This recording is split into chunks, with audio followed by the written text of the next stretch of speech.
Red Lobster is a casual dining restaurant chain that opened in 1968. Thank you for your suggestion. They're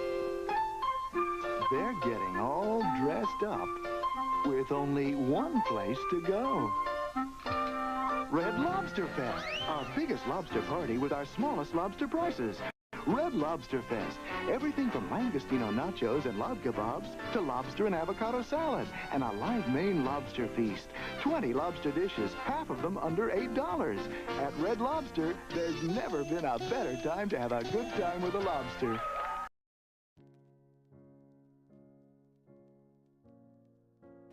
William B. Darden of Waycross, Georgia, opened at the age of 19 a Depression-era Waycross lunch counter that he called the Green Frog, promising service with a hop. He went on to own some local motel and hotel properties, and all are part of some 20 Howard Johnson restaurants.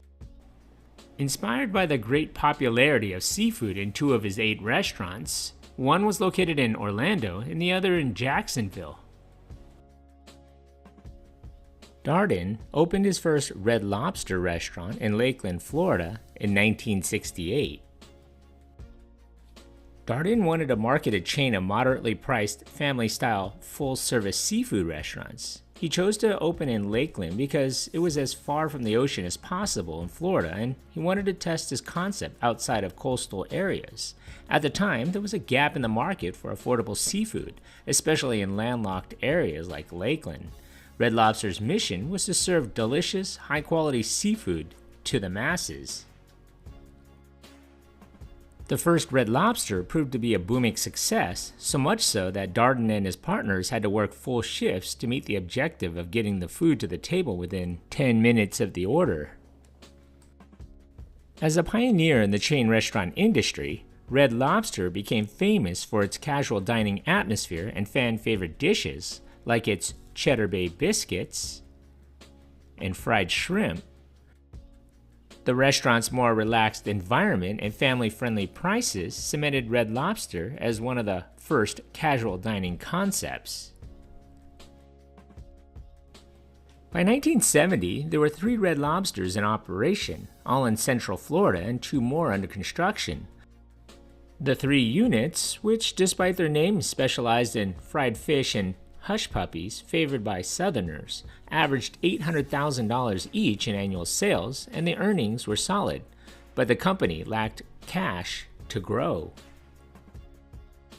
The seafood restaurant had gotten the attention of General Mills, a diversified food products giant. Acquiring Red Lobster Inns of America in 1970 made sense because General Mills fish sales accounted for about $80 million of its revenue, or 1/9 of its total sales. It was General Mills' first venture into the restaurant industry. General Mills put resources into the chain, allowing it to expand coast to coast and transforming the business into the first nationwide seafood restaurant chains. General Mills upgraded Red Lobster into a mid-price seafood dinner house that was a model of corporate efficiency. In 1971, Red Lobster established an in-house department for purchasing seafood on a worldwide scale. The company also established, long before the rest of the industry, a computerized point-of-purchase system to track how much of any given item was selling where. In 1975, there were 97 restaurants with 9,500 employees. In 1976, the General Mills subsidiary opened a microbiology laboratory in Orlando to ensure the quality of its products. Red Lobster ended that fiscal year with 174 units in 26 states and total sales of $174 million. By 1978, Red Lobster had expanded to 236 restaurants and had made a total of $291 million in sales.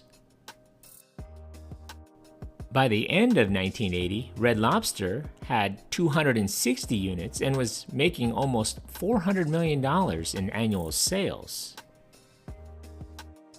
Although it was a sit-down chain, it was considered fast food by some analysts because most of the entree items were delivered frozen. Red Lobster soon introduced the iconic menu items like the Cheddar Bay biscuits and held its first Lobster Fest. By early 1983, there were 350 locations in 36 states. In 1984, the company held its first Lobster Fest. The annual event celebrates lobster by releasing new and limited time only dishes. That same year, the company introduced a new type of restaurant which would end up being a grazer's delight, with a seafood bar serving up oysters, shrimps, clams, calamari, and other appetizers with drinks, and a glass-enclosed grill where fresh seafood was broiled over mesquite wood flames. Red Lobster restaurants had deliberately been built without windows so that diners would not take up time seeking a table looking out, but the new unit had picturesque views. Waiters were instructed to relax instead of speeding diners through the dinner cycle. In 1984, General Mills authorized a $104 million remodeling program for Red Lobster, the largest capital spending item in the parent company's history. All 370 stores were to be overhauled with the menu 40% longer to include such items as seafood salads and pastas, and 6 or 8 fresh fish entrees available, twice as many as in the past. By 1985, Red Lobster had expanded to almost 400 locations and had $834 million in sales. After 1986, waiters and waitresses were encouraged to display individuality in serving customers rather than relying on mechanical recitations of what the restaurant had to offer. By the late 1980s, Red Lobster was offering more than 100 seafood items every day. Then in 1992, Cheddar Bay biscuits, which remain one of the restaurant's most beloved items, were first released. Initially called freshly baked hot cheese garlic bread, they were served to people waiting for their tables in the restaurant's lobbies, per Red Lobster. But after a positive response, Red Lobster decided to serve them tableside instead, and 5 years after their launch, they were renamed Cheddar Bay Biscuits.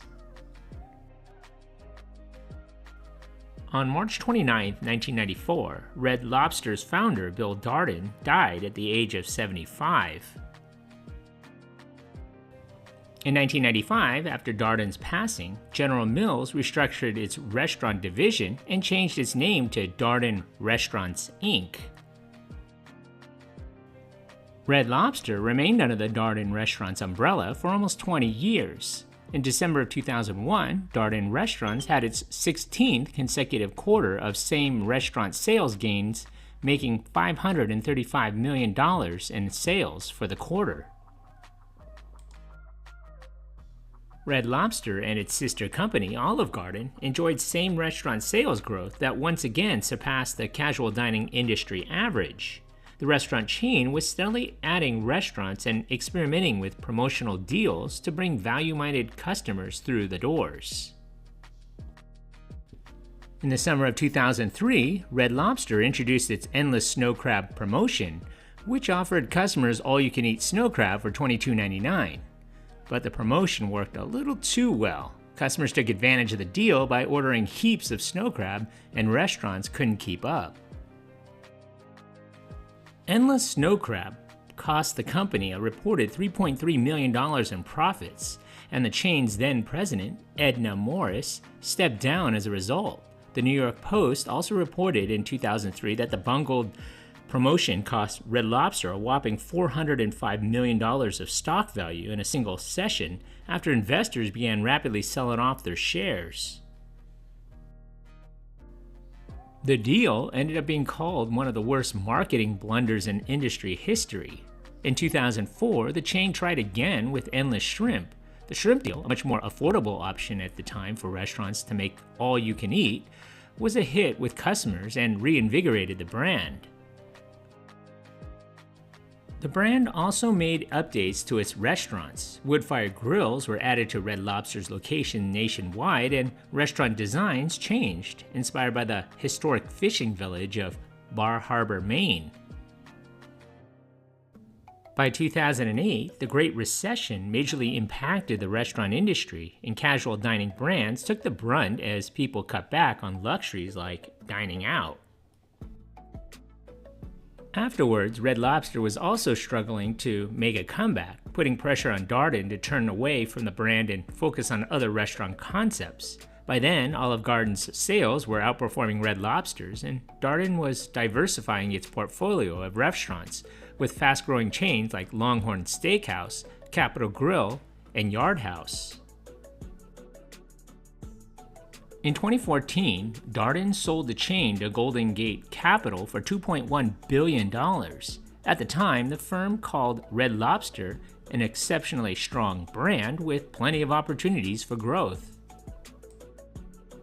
To finance the deal, Golden Gate sold off Red Lobster's real estate holdings to a separate company, meaning that Red Lobster would now be leasing its restaurants. Over time, this has proven costly for the brand.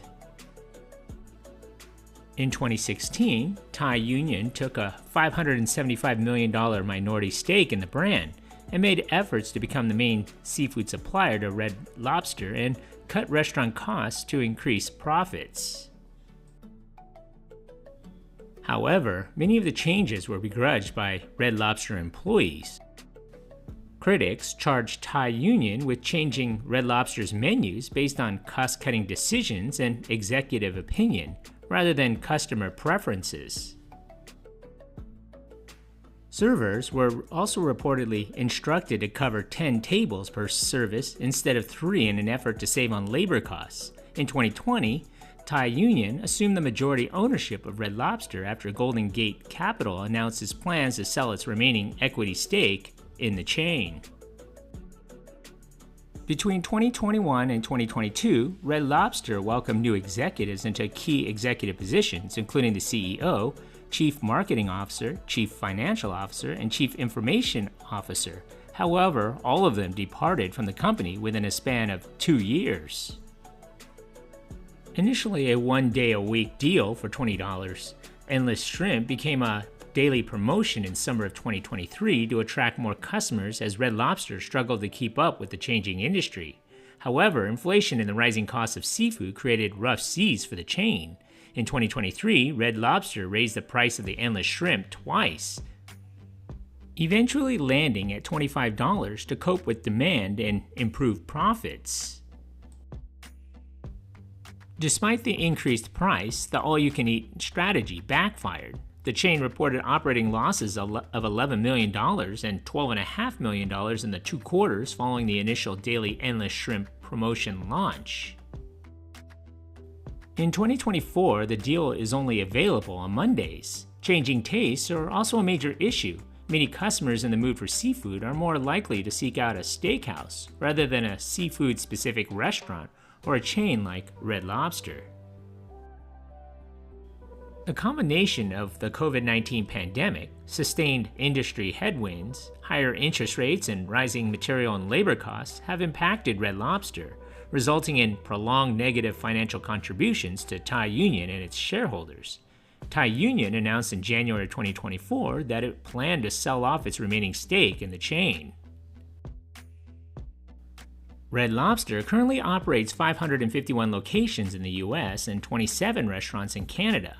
The chain closed 93 underperforming locations on May 13th and is asking the bankruptcy court to reject 108 of its leases to further slim down its footprint.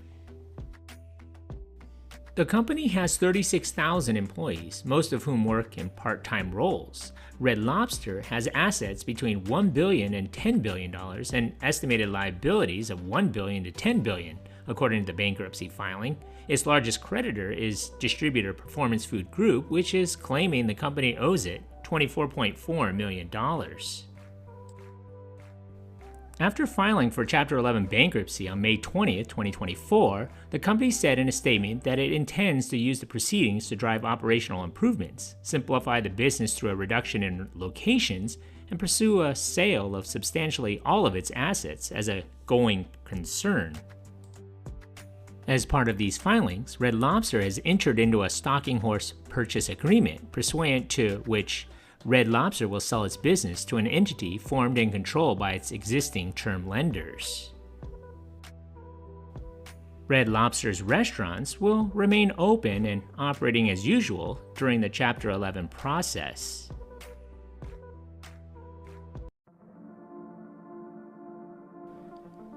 Thank you for watching. If you like this content, and if you haven't already, hit that subscribe button. Thanks.